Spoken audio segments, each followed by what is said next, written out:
struggle and anxiety that comes with.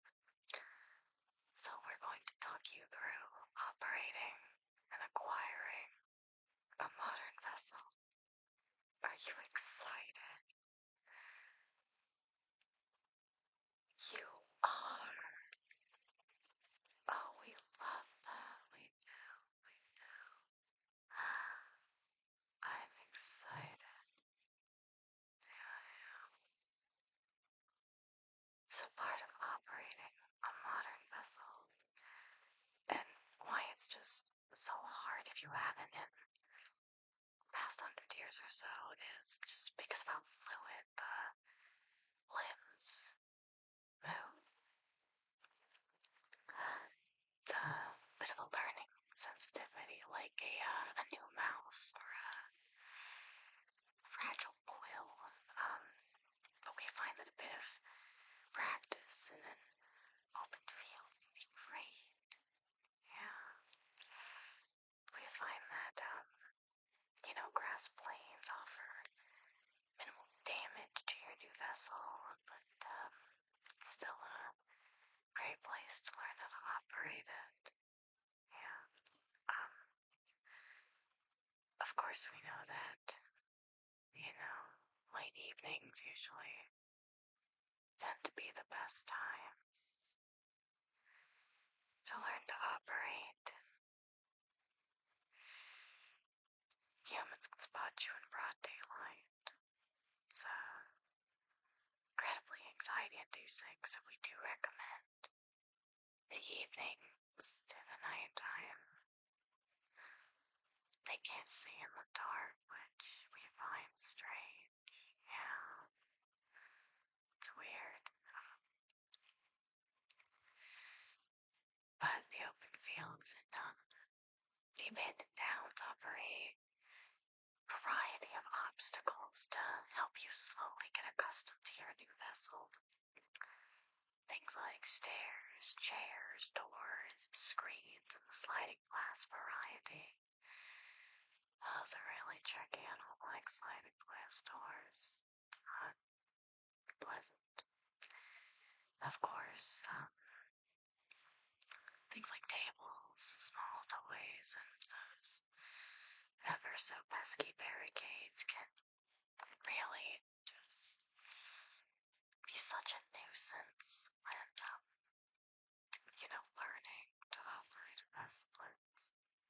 Oh, why are you shaking? You should stop. The humans don't like that. They don't like it at all. But yeah, it tends to take months to learn to operate a vessel seamlessly. Yeah, nowadays with human society not letting every disabled or,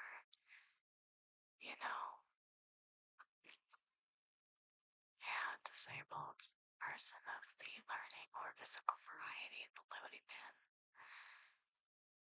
makes it, just really strange now how the world is. I'm from 1506. It's the last year I operated a vessel, I think.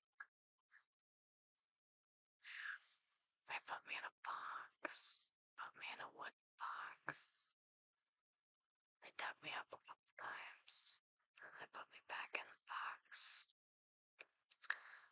Learning to walk and run is all there is to operating a modern vessel.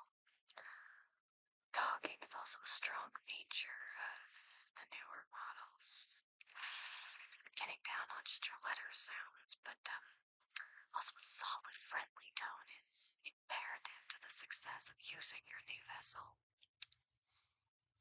We have found that the best places to practice are deep in the woods, rocky, shallow caves, and again at night. This is great times, really. Of course, we know that it works best in a remote location, where there are lots of animals to cover it up. The these areas tend to mute humans' rational thinking we've found to be commonplace. Yeah,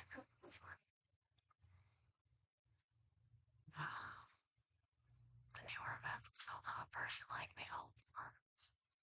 There was so much disease that you had to put in a lot of effort, and you're so used to putting in that kind of effort and operating your vessel that,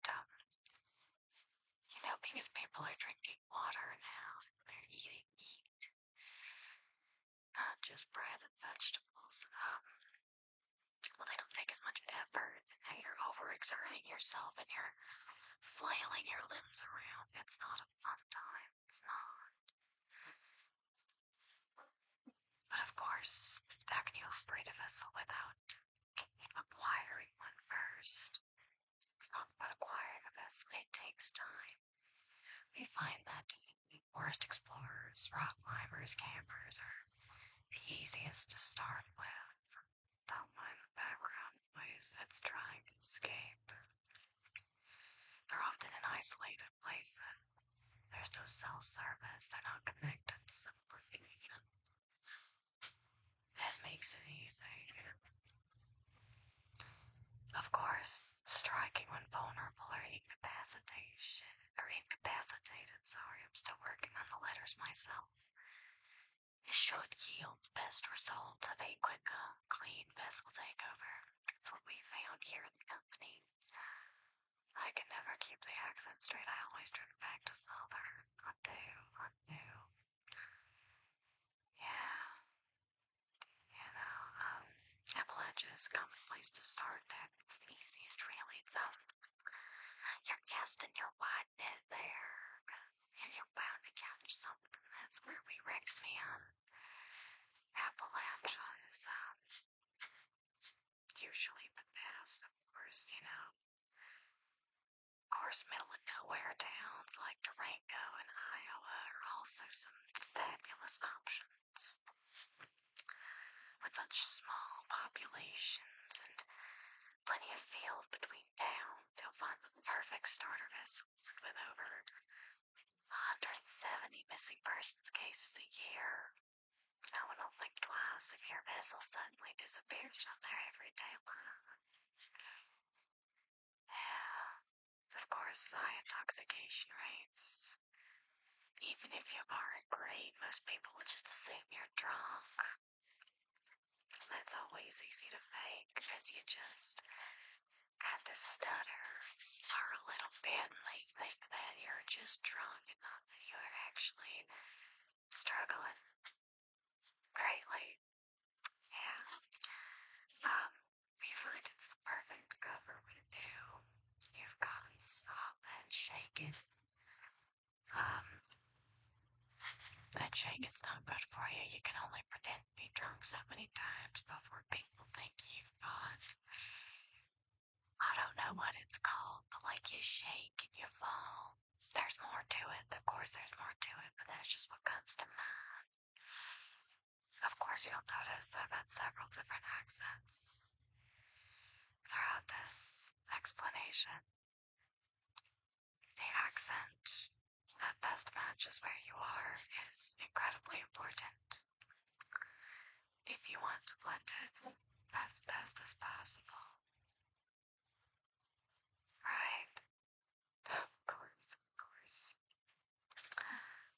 But thank you for joining me for this little conversation that we're having. Haunted dreams, dear. Haunted dreams. I thought you left. Why are you still here? Do you need something to drink? I have just the thing.